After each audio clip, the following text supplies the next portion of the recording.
about PFAS than we want to. All right. Ruins. All right. Good evening. I'm going to call the March 25th, 2025 Covington City Council meeting to order. In compliance with state law, City Council special and regular meetings will be held in a hybrid format with in-person, telephonic, and virtual options for public viewing and participation.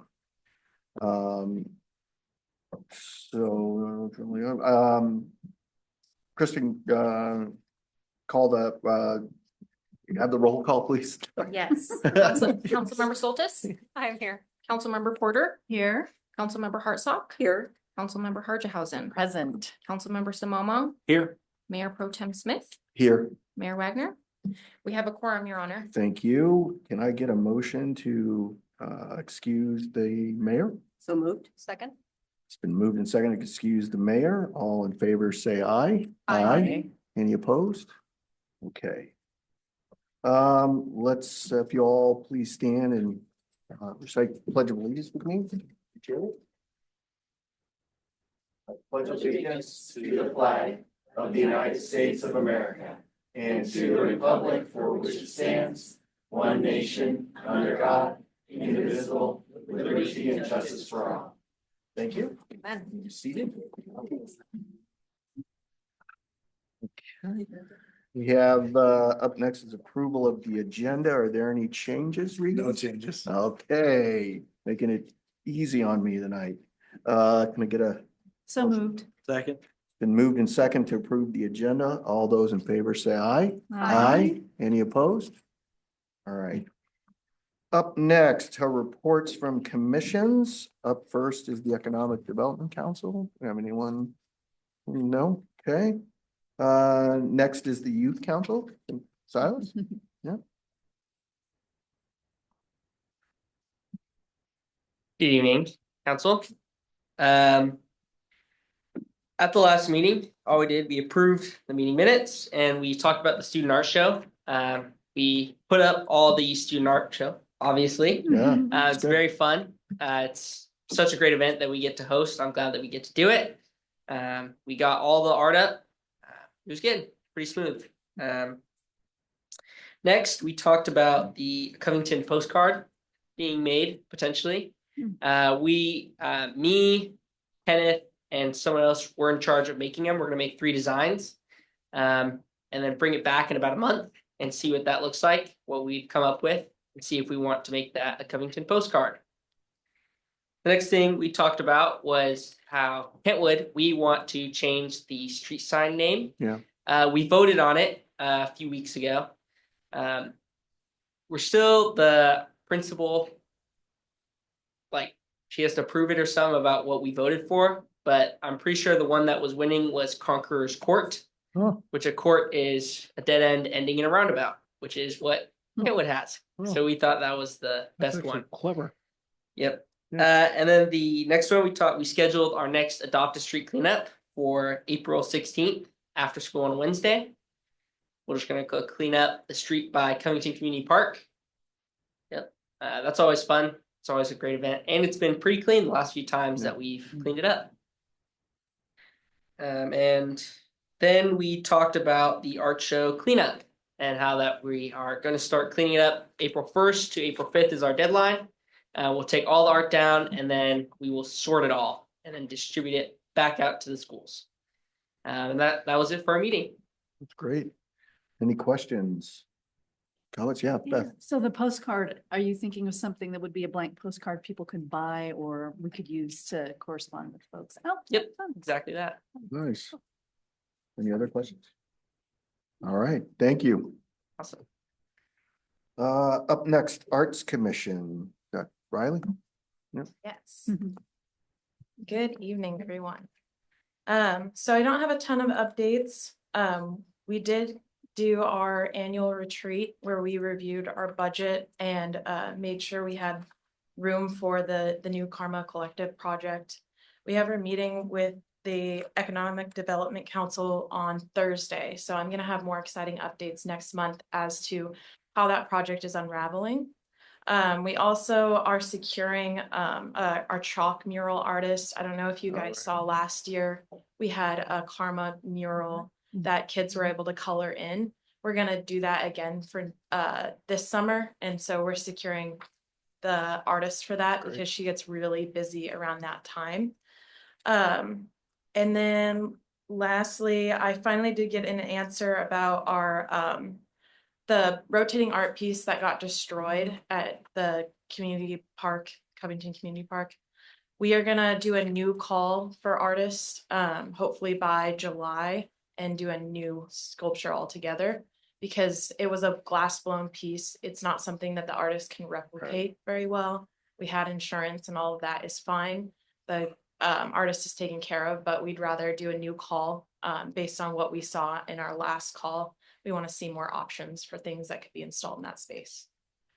We're also considering, so this may change, putting one of the new Karma Collective statues there instead. So just keep that in mind. But the Karma meeting will solidify a lot of this stuff on Thursday. Any questions? Yeah, questions?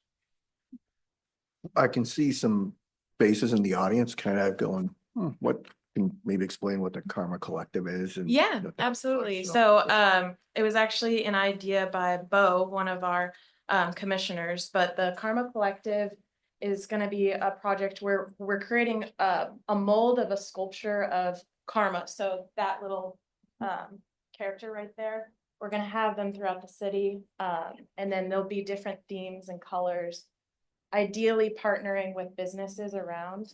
So like Costco could buy a karma and make it blue and red and put it in front of their business. And they would lease it for a certain amount of time. And we could do that with a bunch of different companies, businesses. And we also want to do a couple public ones where we get to actually decide the art. All of it will go through an approval process, but we're in the planning stages of that program, which could be really cool. Thank you. Yeah. Yeah. Any other questions? Thank you. All right, thank you. Anyone from the Equity, Cultural and Social Justice Commission? No, okay. Human Services, Catherine. Thank you, Council.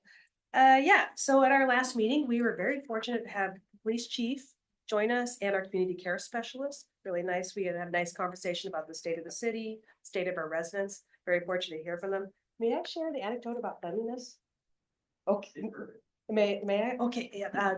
Police Chief said that, okay, Police Chief noted that we have a really clean city. And he said that's oftentimes a deterrent for folks drifting through who think they might be able to engage in some crime in our city. So just keep doing a great job keeping our city clean. He did mention that. Thank you very much for letting me share that. And all the nice things that you said. The next up, we did discuss our work plan. So on off grant years, every other year, we focus a little bit more on outreach in the city, and our work plan involves some outreach. We're going to have a table at the Makers Market, I believe at the Community Town Center lawn, I believe is where that's going to be. We'll have a table at our own table at Covington Days, and we'll have a table at the Purple Light Nights event. And we hope to get into maybe some of our senior homes also to do an outreach event. We haven't established that yet. And then the last thing I'd like to update you on is we are going to have some site visits with some of our contracted agencies. We do like to see if we can visit them or have them come visit us, have a conversation, learn more about them. So we have a couple coming up. We're going to hear from Lutheran Community Services. We're going to hear from our food bank, which is always super nice. And I think that's it for all of the. Yeah, that's it for now for all of our site visits. Is there any questions I can answer for you? Any questions? Appreciate all the hard work. Thank you. Thank you very much. Up next, our Parks and Recreation Commission, Laura. Good evening, Council. We had a lot of paper at our meeting.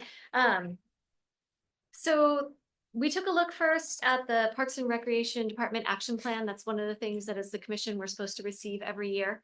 So Ethan walked us through it and, all of the things that the Parks Department is doing in the city. This action plan comes back to us at next year with the results. Like, I think I showed it to you. It had the yellow dots, the green dots, so all of the things that are going on. A couple of things I just want to highlight for you from this action plan. The pool continues to need investment, repairs, and all of that. And there's always that balance of how much do we invest in something that we're eventually going to replace. But one of the things that did happen when the pool was closed for maintenance was they replaced the pool filters. Did you know that we have 60 pool filters? At one time? Yeah. Wow. I had no idea that there are 60 filters Wow. that filter the water in that pool. So they have a 3 to 4 year lifespan, and they were replaced. Yeah.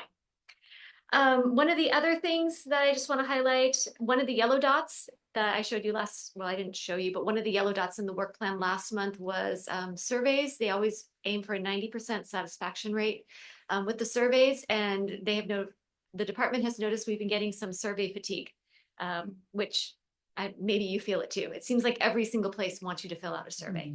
And so one of the things we're doing is looking at ways to encourage people to fill those surveys out, because when survey fatigue happens, what happens is the people who complain fill out the surveys, but the people who are happy do not, and then your results get skewed. So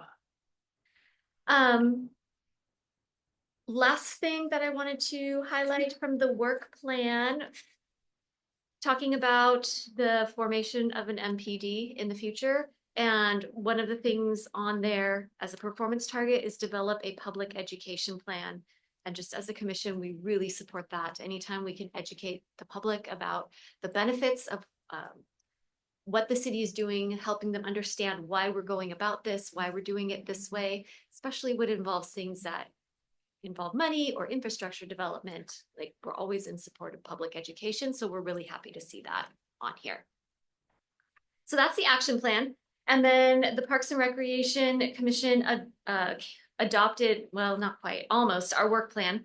We have resurrected this from pre-COVID. The new commissioners said they'd like to have this happen. One of the things that they wanted to see was beyond objectives for the commission, creating individual goals for each commissioner to help us improve or sharpen our skills isn't quite the right word, but focus maybe as commissioners for the city.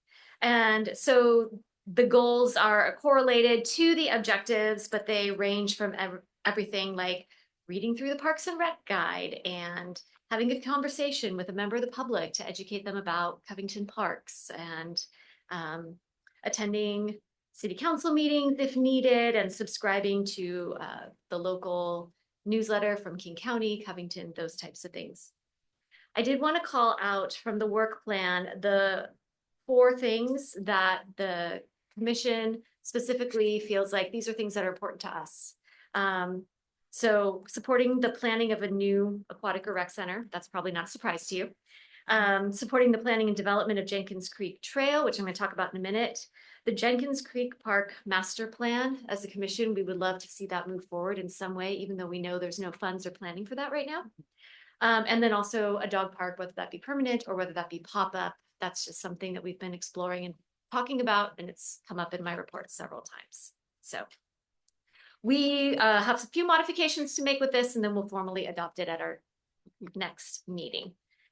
The last thing was the a proposed trail easement acquisition from a piece of property. That's probably going to come before you because it's real estate at some point, but just know that the Parks Commission looked at it and made a unanimous recommendation that we should move forward with adopting that trail easement. And that is the bulk of our meeting. Any questions? Great. Yeah. Any questions? All right. Thank you. You're welcome. All right. Last but not least, Planning Commission and Kenner. Hello. Speaking on behalf of Planning Commission. So our last session was on March 20th, and we reviewed a couple of things that we had previously talked about. The most important one is probably the setbacks discussion that we didn't have enough time to get to last time. We revisited the proposal to modify the interior setbacks from the 7.5 feet to 5 feet. And we discussed, and of the 3 options that we presented or were presented to us by the staff, the commission unanimously agreed to keep the 7.5 feet setback on all sides. So I think it's a pretty good win. Mhm. Commissioner Bossum said it was it's been feeling a lot more like the compliance commission the Mm. last year, and so I think this one's a pretty good win. Mm-hmm. The second thing that we talked about was the multimodal transportation plan, specifically for pedestrian and the bicycle network. We do have quite a few gaps in the city. We're currently somewhere around 23% completeness for a bike network and somewhere around 47% for the pedestrian network. So it is going to take quite a bit of money to fill in all those gaps in a number of years. The most immediate 12 short-term projects are going to come in somewhere around 17.3 million. Wow. Most of that coming in from transportation grants. So the consultants identified roughly 78 projects valued somewhere around $90 million for their portion. That's not the total tip cost, so it'll come in higher than that 90. But that's going to be throughout the duration of the next couple decades as we go through our comp plan. But the immediate 12 ones are the most important ones. So, okay, questions? Any questions? Well, pass along our thanks to Commission for all their hard work. Yeah, Appreciate it. So Thank you. thank you. Okay, that's it for our reports from commissions. Up next is public communication. So we're gonna get an update on Lake Point Offsite Sewer Extension Project. People from Brookfield, Tucci, and Kennedy Jenks. So who's up first? Yep, Sure, somebody's going to introduce us. yeah. Good evening, council. My name is Scott Jones. I'm with Brookfield Properties, also representing Brook Cal. If you've seen that, that's the entity that owns the property, and Brookfield serves as the development manager. As you know, part of the primary topic tonight is to talk about this sewer project, and we'll have a team talk about that in a minute. But I want to take an opportunity to just bring a couple of significant milestones that we've accomplished in the Lake Point in the last few months. And so, and we are preparing a more comprehensive update for you all. I know you've been looking for something here. We're getting some stuff nailed down here that we can do a more comprehensive update here pretty soon. So we'll have in a minute here, Brownlyn Rolfe with Kennedy Jenks. She's our lead design engineer on the sewer system. And then Tyler Wright is with Tucci and Sons. He's a contractor, and they'll both come up in a minute. Right now, I want to introduce Taryn Wren. Taryn joined us last fall as the director of development for Lake Point. So she is overseeing Lake Point on a day-to-day basis, maybe even beyond days. Right, so Taryn, come on up. Hello, so Hello. nice to meet you all. Nice to see you. Yeah, so I'm kind of the overall project champion, working hard to bring the shared goals and vision that we all have of a really beautiful and special community here in Covington. And so a couple of updates. The Maple Hills portion of it is now complete, aside from a couple of city punch list items, and that has been sold to Toll Brothers. And on the Lake Point, the larger 200-acre piece, Lake Point Boulevard is 95% complete. Uh-huh. And we're planning a ribbon cutting ceremony in early September. And we're really excited about that. It will be a really nice community event.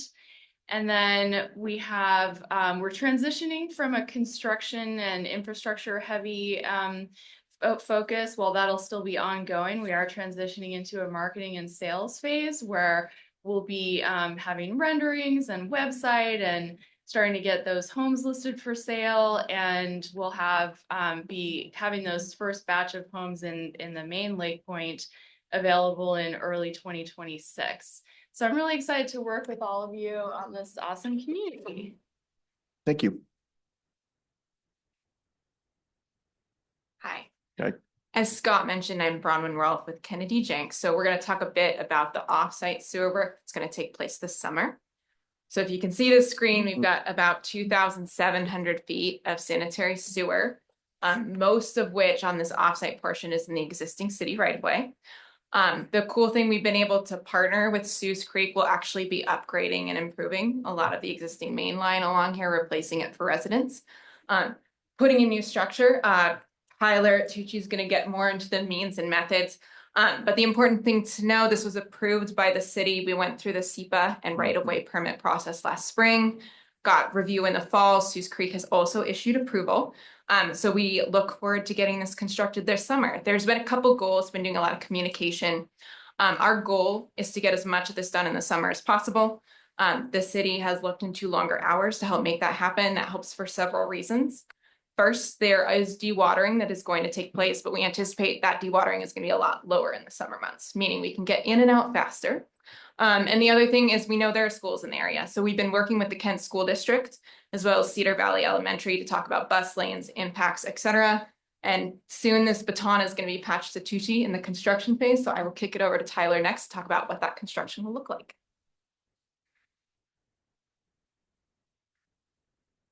Good evening, council. Mhm. How you guys doing? Good. So as you discussed, this is quite a distance to drag construction equipment, close lanes and interrupt public travel. But we do have a plan and it comes in about 3 phases here. Exactly. Dewatering, as she mentioned. We'll be installing dewatering wells all the way along Southeast Timberland Boulevard between 184th and Timberland Way Southeast. About 20 or so wells, depending on where that water table is. So we're anticipating starting that in late April if we can. You know, what I mean is if everything mobilizes appropriately, we get out there and find out the water is way too heavy of a volume, then we'll have to make adjustments to our plan. But that's what we're expecting to see is to start in late April and it'll extend into June 2025. This is so we can get the majority of this work out of the way when we start the sewer. We got to get this done first, and then the big interruptions start, you know, as we start the main portion of this job, which is the sewer. So during installation, you'll see a lot of drilling work, a lot of movement of equipment, and we're going to keep the roads as clean as we have to. You know, that's a big deal. Having turbid water get into any sort of drainage structure, we can't have it. So we'll be maintaining the roads the whole time. Phase 2, once dewatering is done, hopefully sometime in June, if the water table drops out, we'll be starting in late May for phase 2. So towards the end of the school year, new sewer installation will begin at the southeast corner of 128th Avenue Southeast and Southeast Timberland Boulevard. This work will occupy south, center, and north sides of Southeast Timberland Way. This phase will involve connections of side sewers to the new sewer main, utilizing temporary pumps, buried containment tanks. So the system will allow homeowners use of their water and sewer during construction. They're powered by a 24-hour generator connected to emergency notification systems if issues arise. So this will send out notifications to texts, phones, everything. There's a multi-system of people that will be woke up immediately if at night. And the storage capacity of this will, if there's any issues, there's no concern with backups in homeowners' homes for those that are connected to the system. We have plenty of storage and plans for taking care of that. So that provides a lot of time for someone to get out to the job site if it was at night, just for answering those concerns. Phase 3, once we get through pulling through the sewer system, we'll start the roadway repair, which while we're going through, we'll have a temporary asphalt patch along the trench. We'll come back, we'll mill all the roadway out where we are required to and put in a brand new asphalt and striping and all of that. We want to get that done before the start of the next school year. So those hours are very beneficial for us to maintain this. This schedule, by the way, to get done by the end of this before school starts is, an 8-hour day of production, 40 hours a week. So that being said, that'd wrap it up for our phase work. Thank you. Thank you. Sorry, we're playing a bit of hop around. No. We did just want to bring up, so we do have a public outreach firm, PRR Engaged. So we will be sending flyers out to residents in the community to keep them posted on what's going on. Tyler gets to go door to door to those residents before they approach the home, letting them know what's going on, answering their questions and making sure they know who to call. In addition to that, we are going to have a pop-up in mid-April to give folks in the community a chance to stop by and ask questions. We're working with the city on the final locations for that, so details to come. But in the meantime, if there's anything related to public outreach or things you want us to know, Selena's been great with working with us and keeping us posted. So I think that is it on our end, unless there's any questions or clarifications. Any questions? Yeah, Beth. Go ahead. Yeah, and I'm not sure who to direct them to since there were so many people. One, would it be possible to get all of this like in slides or some kind of format for us to digest? We actually have a slide. I don't know if you were intending to go through them, but it has a lot of the information Oh, Okay. on great. these slides, so we can. Oh, email perfect. these That out would to be you. wonderful. And then, okay, so I see the road impacted. The residents impacted by, I guess, loss of sewer or using the temporary sewer facility, I would assume are more than just on this main road. Is that correct? On That- this path of the red line. That's a great question. I will turn around to Tyler. If he gives me the eye, then I've given you an inaccurate representation, but this will be maintained. Mhm. So if you are a homeowner, you shouldn't really notice a change. There is a chance if something happens, there will be Yeah. temporary service, but for the most part, service will be maintained. They'll actually have pumps out there continuing to convey sewer. If you're not immediately adjacent to the work, you shouldn't notice anything at all. Okay, and then, at least in the pictures, it looks pretty invasive. Yeah. Are we going down to one lane of traffic and one sidewalk? What a great question. I'm gonna bring Tyler up here. I think the short answer is that's not the goal. Go ahead, I'm sorry. So are we going down to one lane of traffic and one side of sidewalk? Yeah. On the red route? Yes, specifically through the Timberland Way. Okay, I heard the mention of the buses. And obviously there is more than just Cedar Valley, Cedar Heights, Kent Lake, Metro, all cut through there. Also Cedar Valley has a large walking population, as does Cedar Heights. Yep. It is surprising. At Cedar Heights, I think it's 2 miles.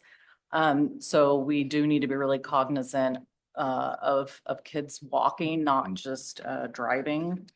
So I mean, there's mitigation, I assume, in place for that. Oh, yeah, we have to provide public access no matter what. Okay, And we have to put them in the safest path possible.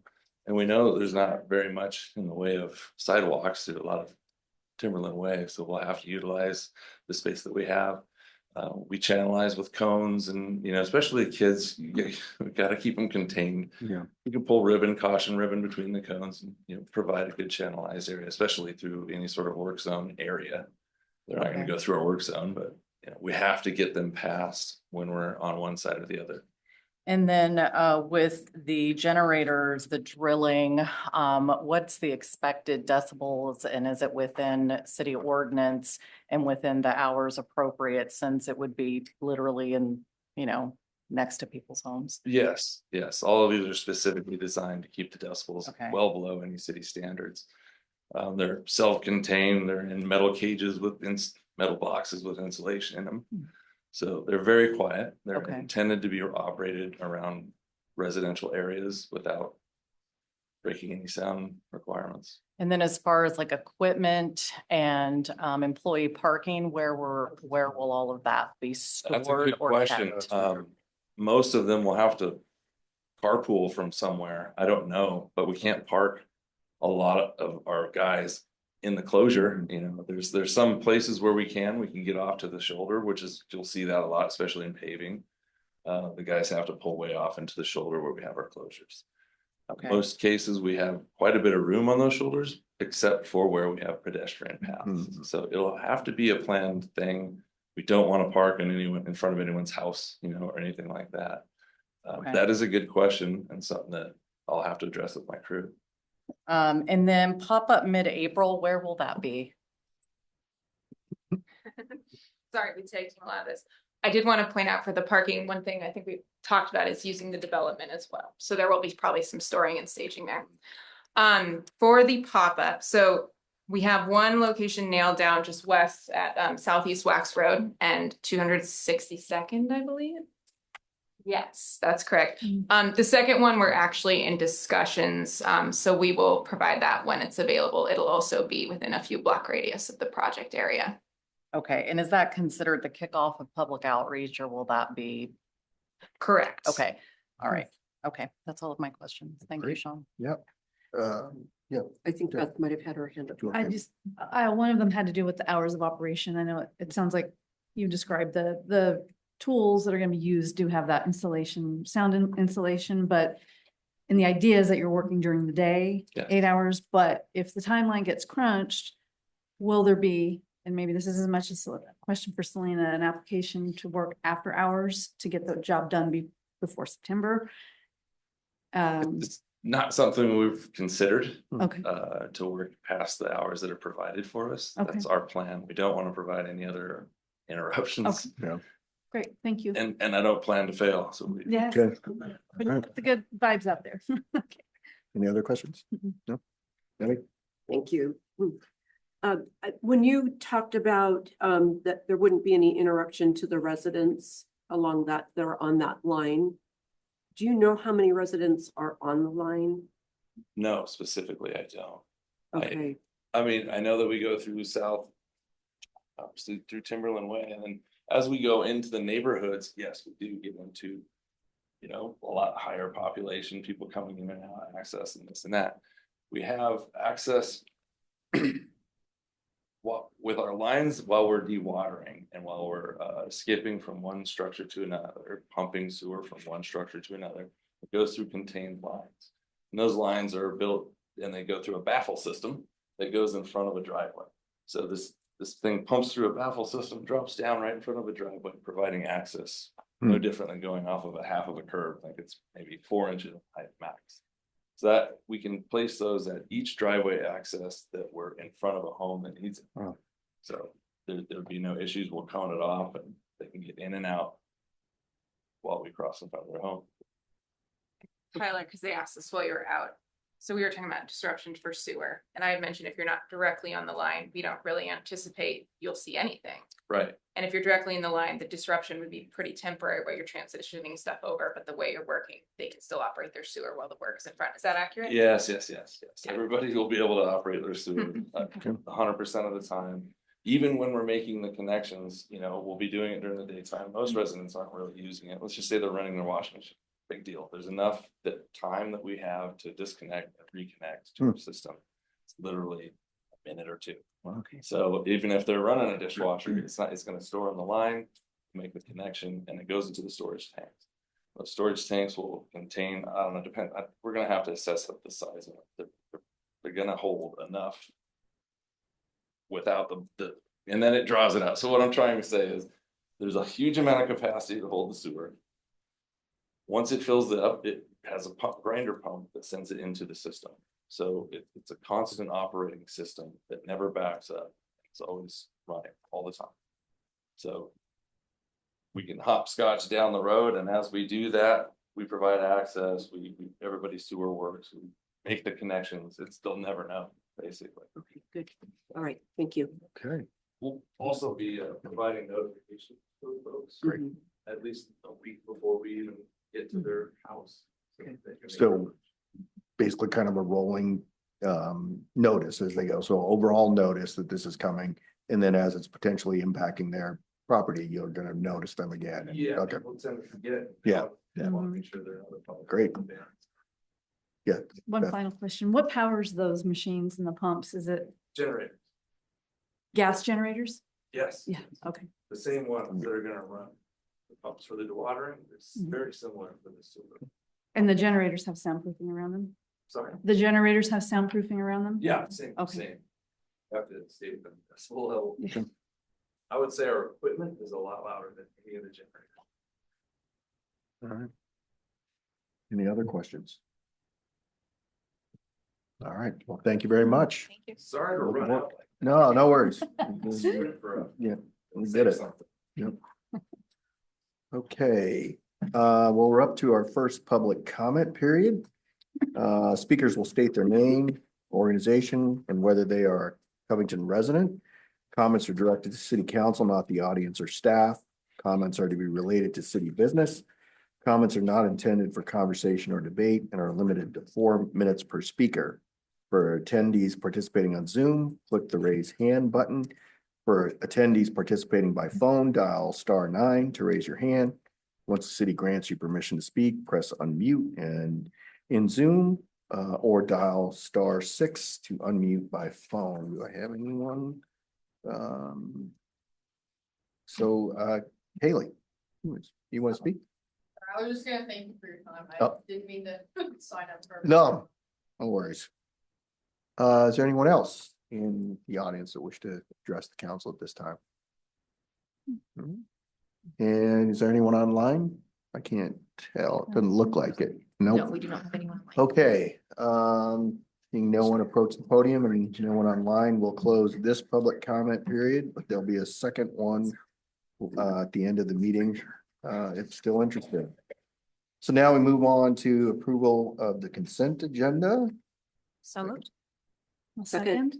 It's been moved and seconded to approve the consent agenda. All those in favor say aye. Any opposed?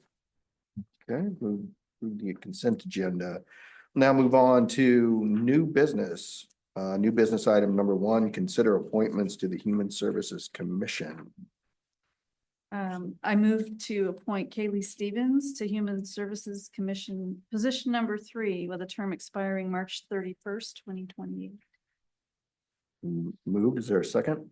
Second, So it's been moved and seconded to appoint Kaylee Stevens to fill position, did you say 3? Yes. Position number 3 on the Human Services Commission with a term expiring March 31st, 2028. Beth, do you want to speak to your motion?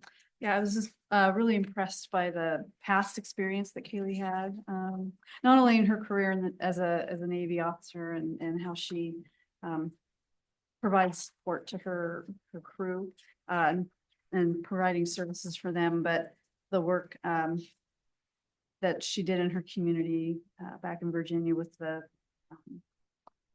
community garden and the kitchen and providing meal services. And it's very obvious that that she's committed to giving back to her community. And I think one of the phrases that she said is that community really needs to be involved in human services issues. It's not just a government thing. It's people that need to actually volunteer and get involved and come together. That was a great mantra. Thank you. Debbie. yes, thank you. Well, it's a pleasure to have met you, Kaylee, and very impressed with your background as a naval officer. I know the dedication and leadership skills that it takes to get to that level. You had a lot of great ideas, and you have also impressed me with the fact that you've gone in and attended remotely some of the previous commission meetings, so you know how they operate and you know what they talk about. It was evident that you are already an integral part of this community. You show up at events, you worked, you and your husband adopted a drain and part of the clean team. You believe in being visible, and you spoke very highly of how you would operate as an ambassador for that commission. I think you definitely know how to lead people to the right resources. You've done that in your career, and it would be an honor to have you as part of our commission. Thank you. Anyone else will speak for or against the motion? No? Okay. So it's been moved and seconded to appoint Kaylee Stevens to fill position number 3 on the Human Services Commission with the term expiring March 31st, 2028. All those in favor say aye. Aye. Any opposed? All right, congratulations. Council wish to take further action? Yes, Debbie. Thank you. I would like to make a motion to appoint Brian Chandler to fill position number 4 on the Human Services Commission with the term expiring March 31st, 2028. Okay, it's been moved. Is there a second? I'll second. Okay. So it's been moved and seconded to appoint Brian Chandler to position, 4, you say? Yes. Yeah, 4. Human Service Commission with the term expiring March 31st, 2028. Debbie, you want to speak to your motion? Thank you. It's always wonderful when we have people come and want to re-up their term with one of our commissions, and especially when it's someone like Brian with the background that he brought to us 2 years ago and will continue to bring to us. Brian understands the needs in our community, but he's always learning more, and he talked about an evening that Darren came and spoke with them and talked about some of the vulnerable in our community that are living in cars. And while Brian's worked extensively in the past with homelessness, I think this was an eye opener for him, and he feels that we need to continue, or the commission needs to continue to look at where that vulnerable population is within the community. His background and work on the commission speaks for itself, and it would be great to have him continue to be on. Thank you. Christina, you want to speak to your second? Yes, absolutely. That's absolutely everything that Debbie said. He is glorified in his service to community, and not just our community. That's the beautiful thing about Brian. It's vast. It's multiple communities, and it was beautiful to see that he saw his impact in Covington specifically, and particularly even among all the communities where he serves. It was just so wonderful to see that we are making a difference. The commission is making a difference, and his time is valued here. It's nice to have Brian's experience with not only him serving in Covington, but beyond that. And I think the commission can, value that in the sense of his perspectives and how we can learn from other commissions, maybe other cities. We can always learn, and it was beautiful to hear that Brian's constantly learning, like you said, Debbie, even with as much as he sacrifices his time and efforts to continue to be learning. And I believe it would be a blessing to have him on our commission and in our city, and our residents deserve that. Thank you. Thank you. Anyone else? Speak for or against? Okay, it's been moved and seconded to appoint Brian Chandler to position number 4 on the Human Services Commission with the term expiring March 31st, 2028. All those in favor say aye. Aye. Anyone opposed? All right, congratulations, Brian. Council wish to take further action? Yep. I move to nominate Catherine Williams to fill position number 6 on the Human Services Commission with a term expiring March 31, 2028. Okay. Second. Okay. It's been moved and seconded to appoint Catherine Williams to position number 6 on the Human Services Commission with the term expiring March 31st, 2028. Jennifer. Yes, Catherine has been an integral and engaged member of our Human Services Commission for a while. She's one of those people that's touching a little bit of everything around our community and really brings that experience and that voice of the people that our commission serves. She had a few ideas to help us engage better and also to improve the commission's work and operations. We can always depend on Catherine to give us transparent feedback and know that it's coming from a place of passion for the people in our community. Thank you. Beth, you want to speak to your second? Everything that Jennifer said, and I feel like she's been such an integral part of this commission as chair, and her dedication and passion and a lot of the hours that goes into all of the grants and driving that team and helping that team get grant recommendations to the council are certainly commendable, and everything else that she does outside of the commission as well. I mean, it's very clear to underscore her passion for wanting to help and wanting to make sure that people that need those resources can find a way to get them, and looking at doing additional outreach events and trying to think outside the box. What worked, 5 years ago, maybe they need to change it up, and especially as the population might morph into having different needs, being in tune to that. Thank you. Anyone else? Okay, it's been moved and seconded to appoint Catherine Williams to fill position number 6 on the Human Services Commission with the term expiring March 31st, 2028. All those in favor say aye. Aye. Any opposed? Okay, Catherine's been appointed. The council wish to take further action.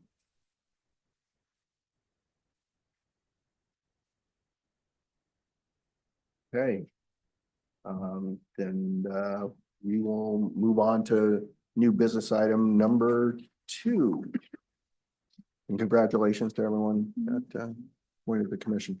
discuss potential aquatic center improvements and grant funding opportunities. Ethan. Yeah, good evening, Mayor Pro Tem and Thank you. council. This item was added to the council's agenda because there's a grant opportunity that could cover about 50% of improvements at the aquatic center. We're at the timeline where we're completing the grant application.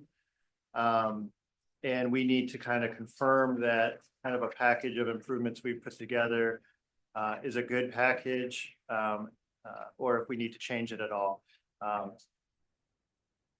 The grant covers 50%, but it also would mean that the city would need to match that 50%. So there is some obligation of city funds towards these improvements. I'll kind of go over the package and then take questions. There can be discussion, but there are two main components of this improvement project. The first part would be a pool liner component. The pool liner, if you think of the swimming pool, there's a shell and there's a liner. The shell is the concrete structure. And then what we see at the pool surface, the tile, the plaster, that's the liner. The pool liner was last completely replastered and retiled in 2007. So that's like 19 years ago, 18, 19 years ago.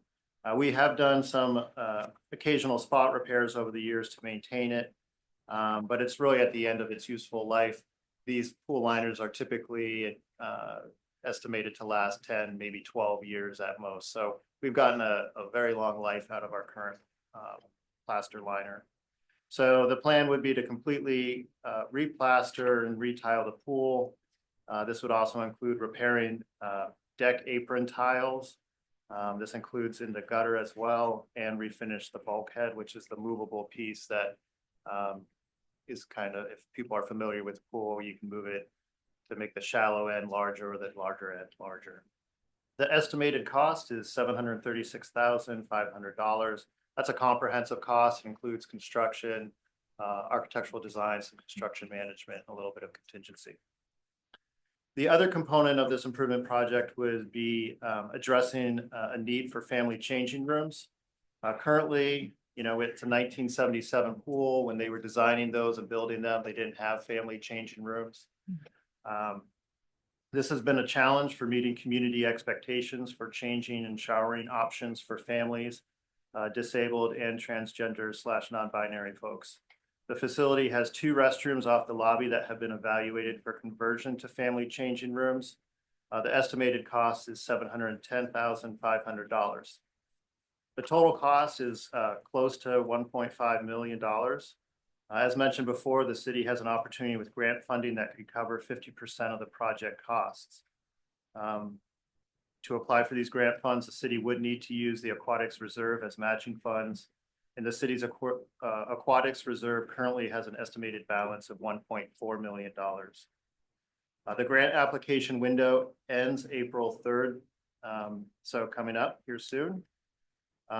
This improvement project would then take place in 2026 if the grant funds were awarded. City council action for allocating funds would be subject to the city's regular budgeting process, but we're kind of requesting council direction on whether to move forward with this improvement project with both components or do something different tonight so we can submit that grant application.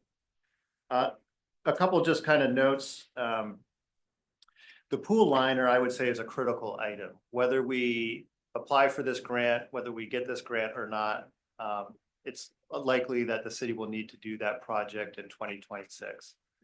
The family changing room is a little bit more of a discretionary item. However, I think we've seen increasingly over the years as new facilities have popped up in communities that do have family changing room facilities, and we don't, that we're no longer delivering what people expect in the community.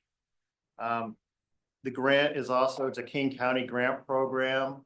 It's a competitive grant program, and it does score things based on access and equity, and an improvement package that includes conversion of those restrooms to family changing rooms will make it a much more competitive grant application. that's really probably all I have to share on that. Otherwise, just looking for council to say that looks great, or maybe just do the pool liner project, or we don't want the grant, whatever. I don't know if you say that, but I know. Jennifer. No. So what would be done to the bathrooms to make them family changing rooms from their current? They're kind of big individual bathrooms. I honestly always considered it a family space to begin with. So that's those front ones. Sure. No, that's a good question. So they were designed as restrooms, right? I think a men's and a women's restroom. And there's no showering facilities in there. Aquatic facilities in Washington State are required to provide showering facilities for anybody that comes to our facility. Technically, we meet this requirement by offering the group locker rooms that we have.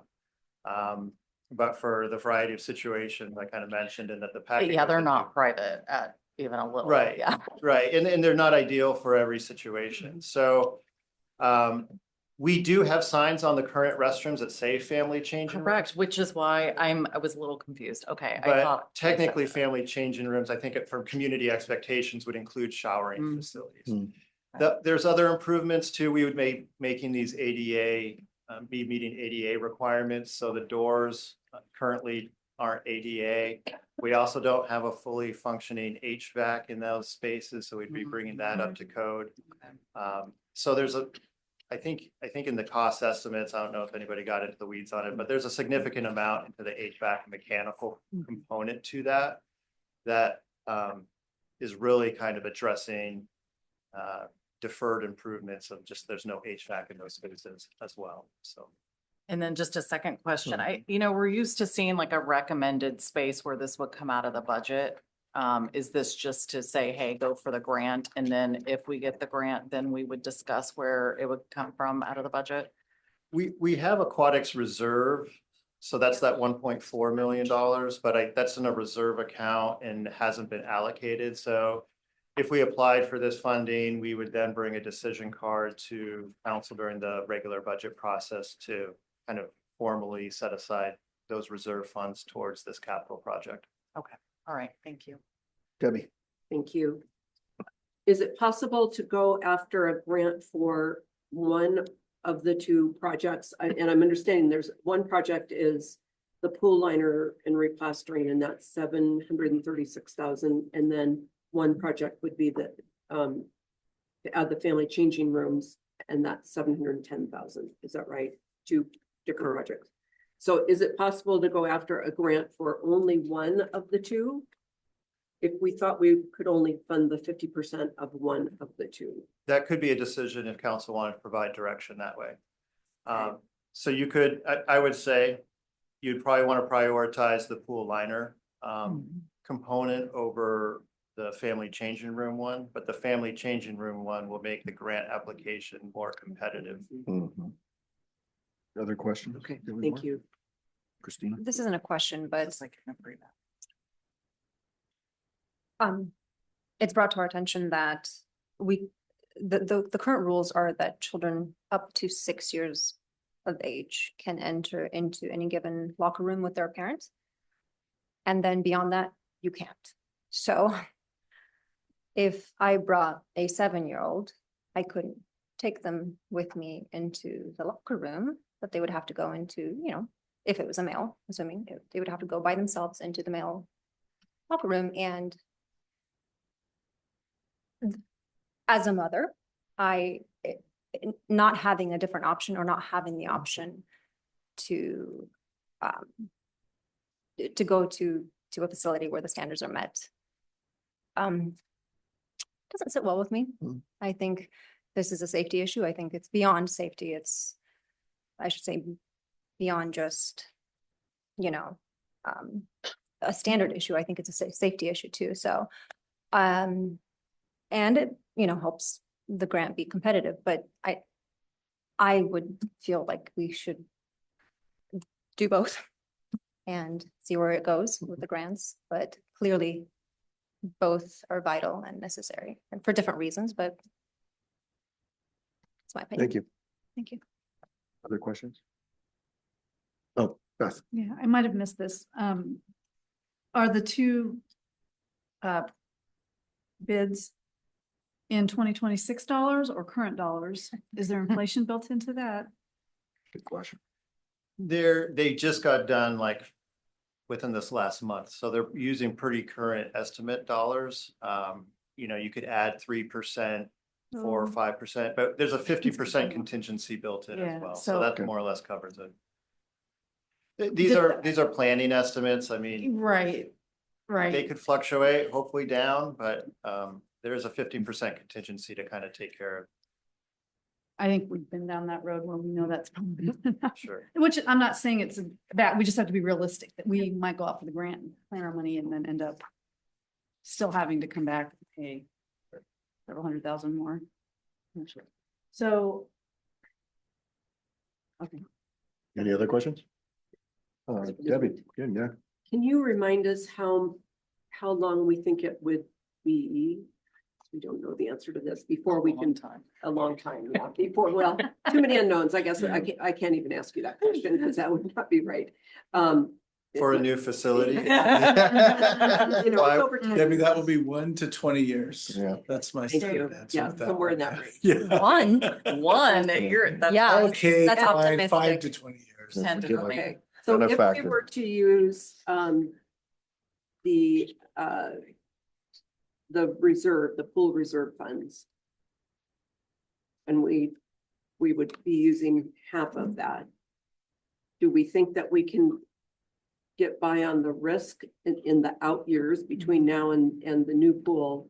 That we're gonna live on a risk pool of $750,000. Yeah, I don't have a crystal ball to know even, Mhm. what Why? might fail Mhm. at our current facility tomorrow, right? But I think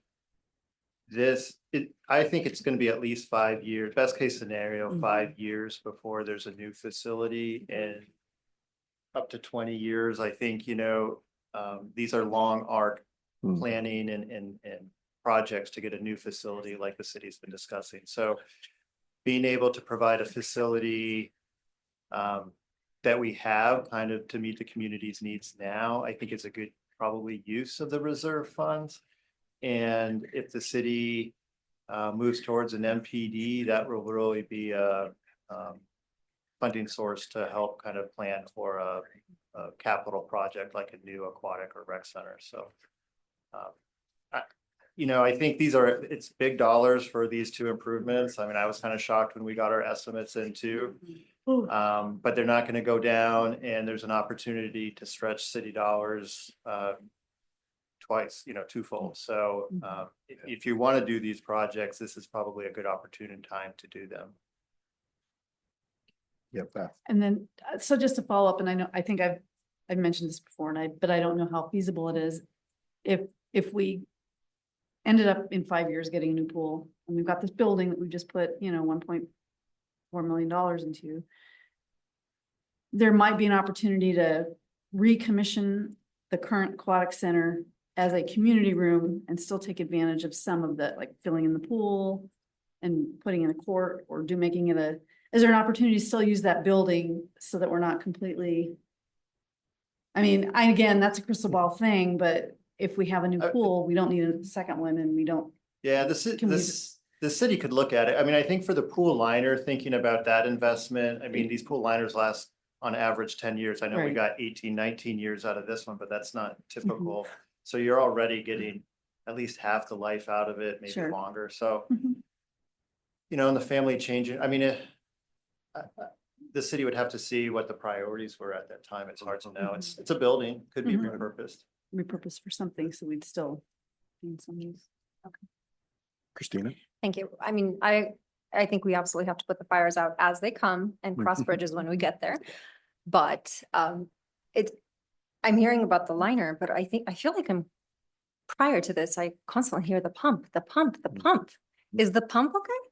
We just replace that. Do we just replace that? Well, there's, I know, just- there's a lot of pumps in there. We did just replace one. There's one big one. It's fine. It's fine. I mean, tomorrow it Yeah, could fail, but, yeah. Well, obviously, but those it's things, not like a pressing When the bulk. critical. the pumps aren't Pump. gonna be big ticket items like this. I mean, you know, the boiler would be a big ticket item, the HVAC system would be a big Okay, ticket right. item. But we're not, you know, we would be if we thought any of those were about at the end of the life, we would be rolling those into this improvement Okay. project too. And these were the two, from a staff point of view, the two Okay. highest needs, so. I value the staff point of view. I think it's Mhm. very insightful beyond what we can even see in this one meeting, and I think we should move forward. Yeah, Joe. I'm just gonna say, I think we should be going for every dollar we can to extend the life of this pool, because there's not a chance that we have a new facility in the next decade. And as long as we can, as much as I want a new facility in the next decade, we're probably looking at 2 years for a design. We're probably looking at a year for permits, because let's face it, we have a lot of permits we gotta go through, and just because it's our facility doesn't mean we're gonna put it at the top of our list. That would just not be fair, right? I see Regan laughing at me. But we have, and then building will take forever as well, because we have to go out to bid, and that'll take a few months, and then Years. everything's gonna keep going up. Funding Still. And yeah, oh yeah, and we still need $100 million. Yeah. So, Yeah. a $700,000 investment right now to make sure we can get through the next decade. Yeah. Let's do it. Any other questions? No. Appreciate the conversation and the passion on this. I basically agree. I just wanted to make sure if I heard correct, there's no downside to going for both, and later we find out we don't have the money to cover it. Would King County, could they ding us for that then, saying we only want to cover one of these? Yeah, granting agencies don't like it when you change the scope. Okay. Right. They want you to commit to what you're applying for. Okay. That's how they score them and rank them, so. Okay. And like you said, the only downside is we need to come up with the matching funds. Right. Right. Other than that. So the deadline, as you said, is April 3rd, but we would still have to go through our budgeting process to basically say, when is the grant going to be, when would it be awarded? Would it be after we go through our budget or before, or how's that work? So a couple of scenarios, just to kind of maybe alleviate kind of how the process works. We would apply for the grant funding now. Right. If it was awarded, there is kind of you can either blow it all up and not accept it. If for some reason the council, the financial situation changed and you didn't want to allocate funds to match it, we would just have to refuse those grant awards. But you couldn't say, well, we just want half of those grant awards for half of the project. You could ask, but they probably wouldn't allow for it. All right. Direction from us, you're just looking for consensus on going forward with the grant? Yeah, For I mean, both. I think I'm hearing consensus to go for both of them, but Thumbs up, or, Yes. okay. Yeah. Thank you. okay. Well, that concludes new business. Up next are future agenda items. Go to go. Oh, I'm looking at for our meeting on April 8th. Don't see, there's no new business on there yet. Do we know? Nothing yet? Nothing has Okay. been submitted yet. Okay, all right. Anything to add? Anyone have anything? Okay. Now we'll move on to council staff comments. I guess we'll start with Adam. Hey, thank you, council. A couple things real quick. Our flock cameras, we have 7 of the 8 up and running. This weekend we had a thing where we actually recovered the car. Wow. It turns out the license plate was not taken out of the system by another police agency, so that does happen with any stolen car. And we had a alert, I don't know, about an hour and a half before the meeting started. We haven't found it, but we get one every few days, so it's doing its job. Second thing I have to say is we have a retail theft summit tomorrow. Most of our retailers will be there.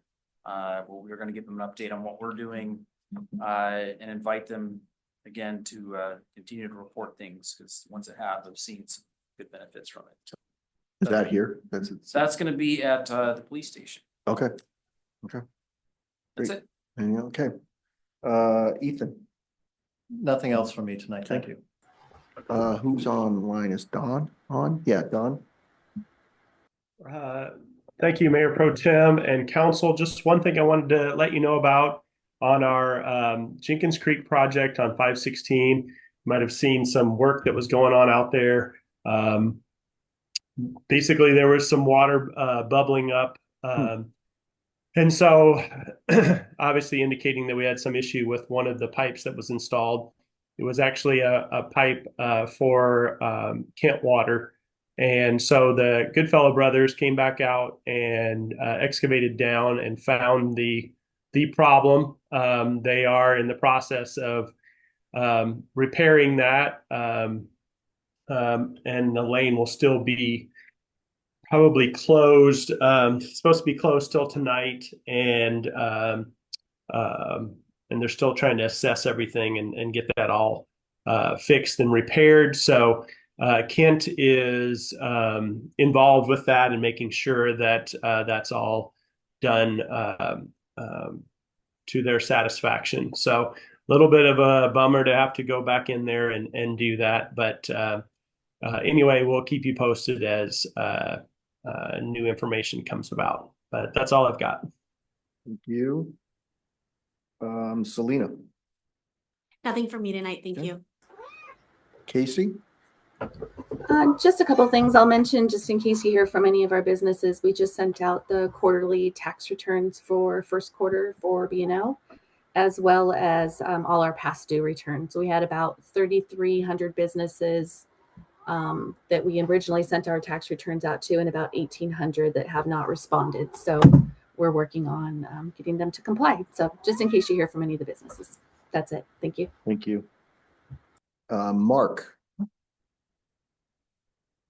Thank you very much. I have no report, but there is an executive session this evening pursuant to RCW 4230-110 sub 1 sub B to consider the selection of a site or the acquisition of real estate. And that's all. Thank you. Great. Regan. Thank you. This over the weekend, the Senate and the House released their transportation budgets. Neither of them looked good for our Highway 18 project, mostly pushing that project out at least 6 years. So today the House held a hearing on that. I was there and testified shortly before coming in here. Essentially asking them to stick with WashDOT's recommended timeline, which would have this project going out to bid this year. Primarily because of the 600% increase in fatalities in the last 5 years on that stretch of road, the portion that we're working to improve. So it's a major safety issue. If you have opportunity to reach out to any legislators that you may have a relationship with, please share that with them. And so hopefully we can get some change and some maneuvering in those budgets before the end of session. Also, CEDIS is holding our business open house next week. So we're excited about that. We've been out hand delivering invitations and emailing them to our local businesses. Adam will be there. We'll be talking about development, the B&O tax, and public safety, other things that affect our local businesses. So that's all for tonight. Thank you. Krista. Nothing for me tonight, thank you. Christina. I was not ready. We had a skip meeting this last Friday, and I am pleased to inform that we have 2 projects currently up and running, fully funded. Skip is also experiencing the same things that everyone else is experiencing, where projects are what was initially the bid are seeing exponential increases. So that's a huge setback across every city and with developers. But 2 are underway and fully funded, and I'll keep everyone informed as they go. I believe one is in Buried and one is in SeaTac, FYI. But they're pretty large projects, so it's nice to see them up and running. Yeah, that's it. I was really excited to see some sun today. Yeah. And there it goes. Bye-bye Sure. for tomorrow. But thank you for all the updates and congratulations to everyone on our not new, but returning commissioners. Beth. Not a whole lot. Our first official joint recommendations committee meeting will be on Thursday, so we'll kind of get a little bit more of a feel of the climate and a budget that the county will have for some of these federal funds that work towards some of the projects. The big one that we usually apply for is the minor home repair program that's currently being administered by the city of SeaTac, but there's 5 cities and we're included in that grant application generally. So, which I recuse myself from when we vote on it. So, but if I have any information to share with you all after Thursday's meeting, I'll send it to Kristen. Thank you. Debbie. Thank you. Well, I just want to go on record to say I'm very disappointed in our governor's response to our request to come take part of an open house for our residents to voice their concerns about the BESS siting next door to Matson. I didn't quite understand the link with, is it because he's in a quasi judicial role that he can't meet with us if FSEC is there. But that's his response. So I'm kind of feeling a little frustrated that we've kind of taken some different approaches in trying to get our community together and let them share their very valid concerns that other than our residents all writing to the governor just may not be heard. So that's just to say on the record. At the South County Area Transportation Board meeting last week, they announced that Orca cards are now $6 for an all-day pass. And if I send that to you, Regan, maybe we can get a blurb out on social media. And that effective May 31st, they're going to actually begin enforcing tickets. They've had this soft opening phase where they hired ambassadors to be on the platforms to tell train riders and in front of buses that don't forget you're supposed to have a ticket, and they were being very polite about it, and I guess that's not working. So and I don't know how much money that cost, but it was on the news last night too, that they're going to start enforcing that people have a ticket to ride on transit. So May 31st, that's the date. So don't try to be riding for free anymore after that. This Friday night, Chamber of Commerce Awards dinner. Did we get 20 signed up for the city?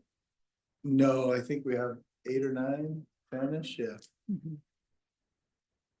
I have family from out of town. Yeah, I have plans already, but I will say, I do know they have 40 more guests than expected for the event. Nice. Well, that's good. So well, anyone else? It's my first week and I'm gonna have. It's free, Friday so night. This Friday? This Friday? Yes. Druid's Glen. It sounds. It's at fabulous. Druid's Glen, and Yeah. here's the kicker. I mean, you know that a very wonderful property owner, charitable person in our community offered those tickets to the city and said that for every person that attends of those 20, he will donate $100 to the storehouse. And he also made that same offer to the storehouse. So he has given 20 tickets to storehouse, to staff people, and in volunteers, 20 signed up. That's So amazing. they will be there. So That's so great. we have some really wonderful people in our community. Okay. So if I'm gonna anyone reach out else, to you okay, thank afterwards. you. Thank you. Yeah. I think Jeff is going and Regan, I'm pretty sure is going. So I love an auction, but Yeah. yes, that's all that I had. Thank you. Okay. Jennifer?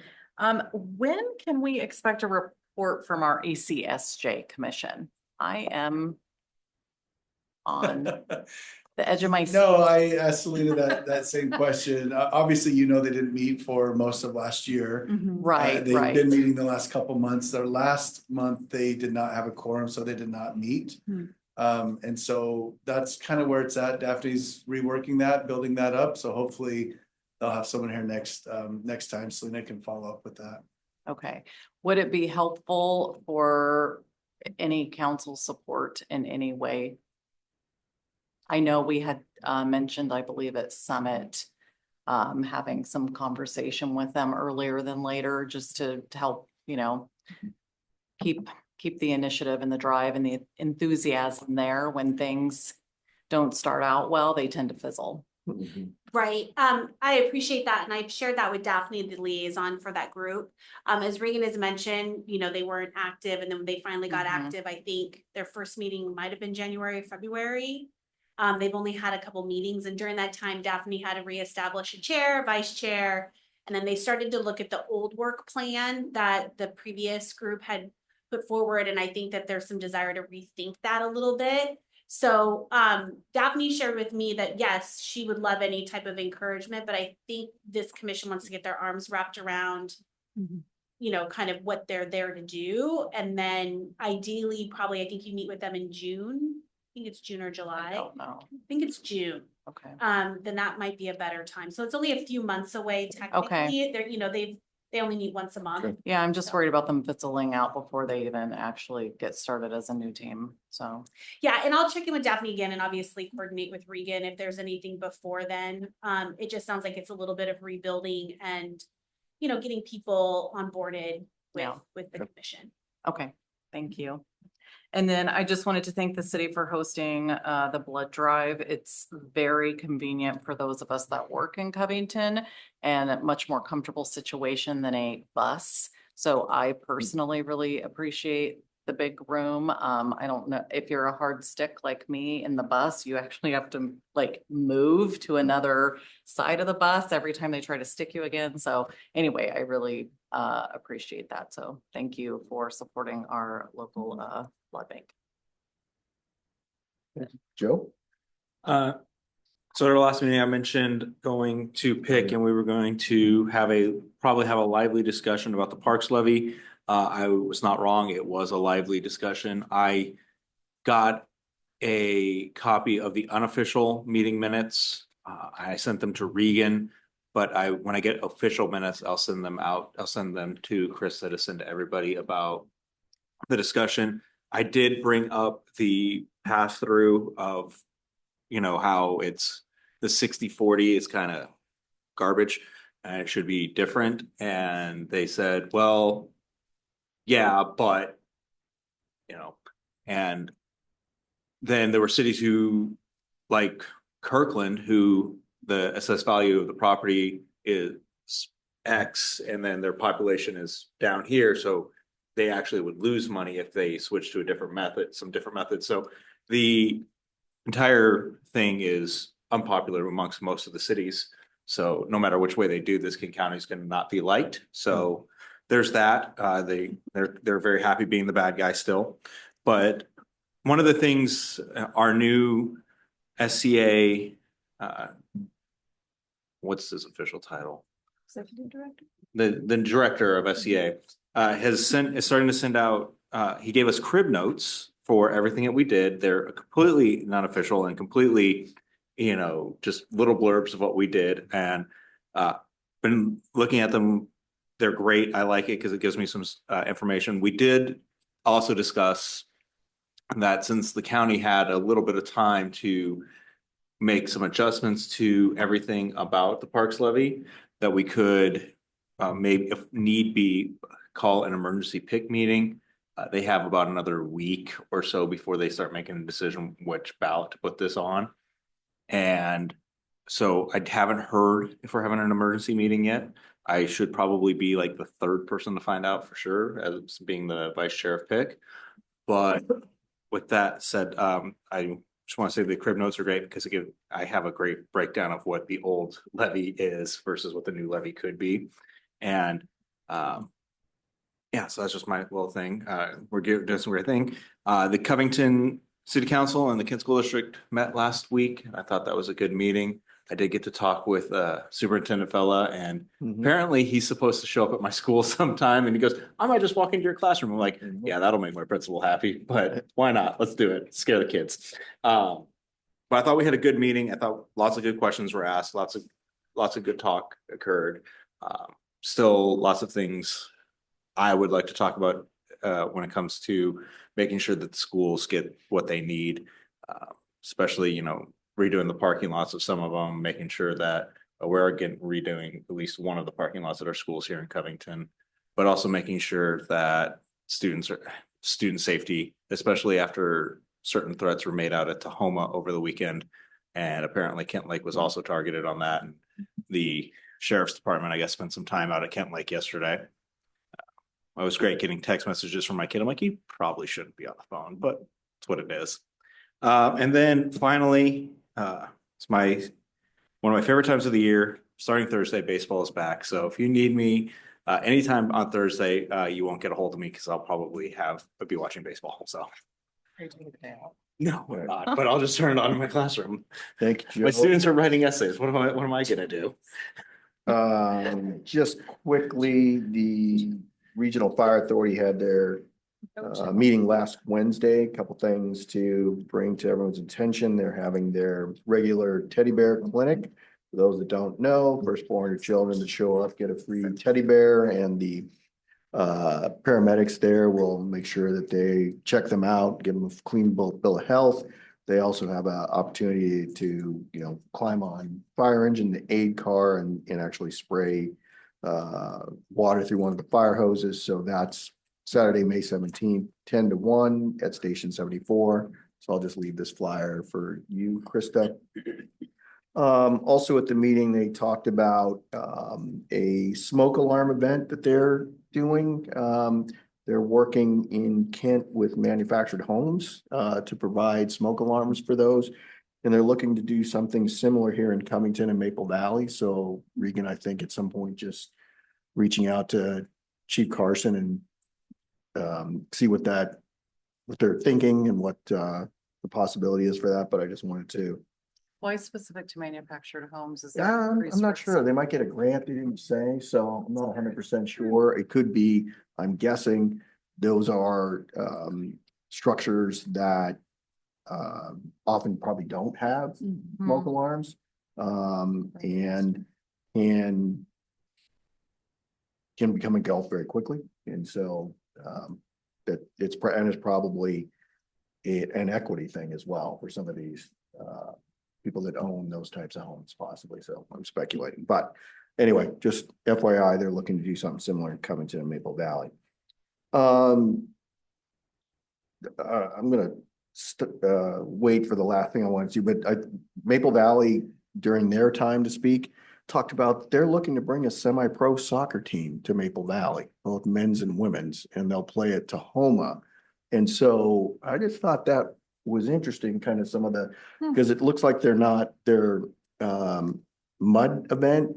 They may have lost the that sponsorship. They're looking to go elsewhere or whatever.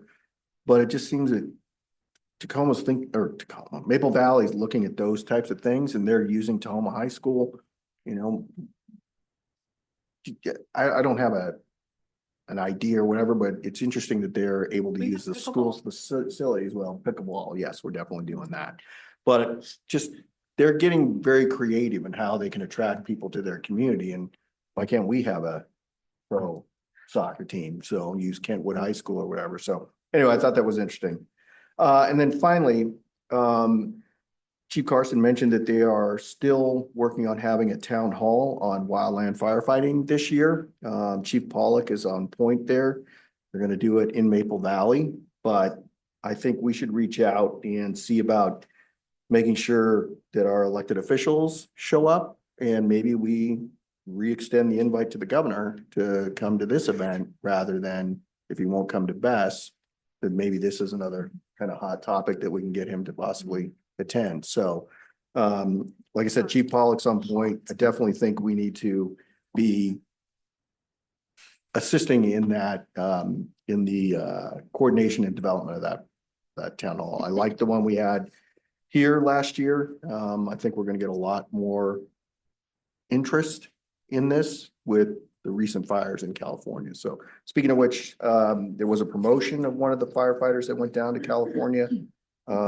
He was promoted to engineer, and the RFA is looking to do a recognition of those firefighters coming up, and I'll let everyone know when that happens. So anyway, that's all I got. When is Yeah.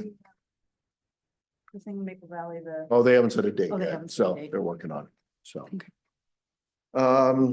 Okay, so so we're now up to the second public comment period. There's my text. Speakers will state their name, organization, and whether they're a Covington resident. Comments are directed to city council, not the audience or staff. Comments are to be related to city business. Comments are not intended for conversation or debate and are limited to 4 minutes per speaker. For attendees participating by Zoom, click the raised hand button. For attendees participating by phone, dial *9 to raise your hand. Once the city grants you permission to speak, press unmute in Zoom or dial 6 to unmute by phone. Is there anyone in the audience wishing to address the council at this point? No? Yes? No? And I don't see anyone online. All right, then we'll close that public comment period. We do have an executive session. How long are we looking? 10 minutes, sure. Okay. Do that. 10 minutes, so we'll be back. What time is it? I can't see. So we'll be back at, what's that? 8:37. We'll be that precise, 8:37. And then we'll come back. There'll be no further business, at that point. Are we ready? Okay, all right. We'll be right back. Mark got his hand Mark's raised. here. Oh, Mark had his hand raised. Oh, Mark has hand raised. Sorry, go ahead, Mark. Yeah, sorry. Just super briefly, would you state for the record what Oh, RCW sorry. is? Yes. Executive session. So we have an executive session to consider the selection of a site or the acquisition of real estate pursuant to RCW 42.30.110, part 1, part B. Is that Thank you. correct? Okay, and now we'll be back at, yeah, it's still 8:37. All right, thank you. All right, we're back from executive session. The council has no further action, so this meeting is adjourned at 8:37.